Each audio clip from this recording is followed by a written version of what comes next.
এই যে আমার হাতে একটা চাল কুমড়া বা জালি কুমড়া কে কি নামে বলেন জানি না, তবে আমরা এটাকে জালি কুমড়া বলি, চাল কুমড়াও বলি। তো আজকে চাল কুমড়াটা আমি রান্না করবো হচ্ছে গিয়ে ডাল দিয়ে। আমি ডাল প্রথমে ধুয়ে বসিয়ে দেব, তারপর আর কি জালি কুমড়াটা ধুয়ে নিয়েছি। এবার চুলায় বসিয়ে দেব। চুলায় বসিয়ে দিচ্ছি।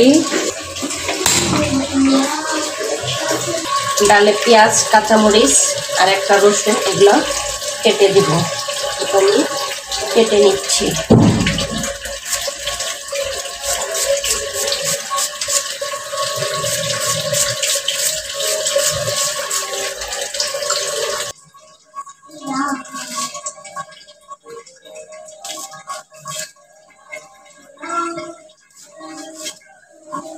রসুন কেটে নিয়েছি, এবার ডালে দিয়ে দিব।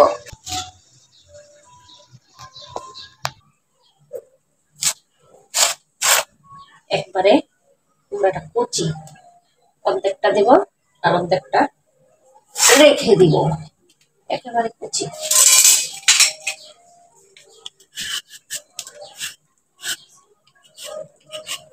এই কুমড়াটা অবশ্য চাক ভাজি করলেও খেতে অনেক মজা লাগতো। আর আমার সাহেবের তো চাক ভাজি অনেক পছন্দ। আমি সবটাই ছুলিয়ে নিব। চাক ভাজি খেতে ভালো লাগে।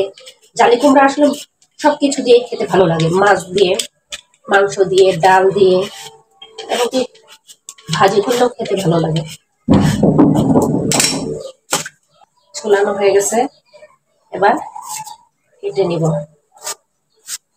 আমি এইভাবে টুকরো টুকরো করে কাটবো।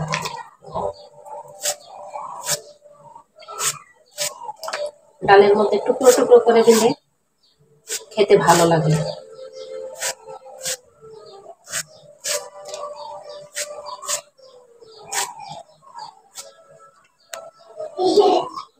সব টুকরো কুমড়া আমার কাটা হয়ে গেছে, এবার ধুয়ে নিব।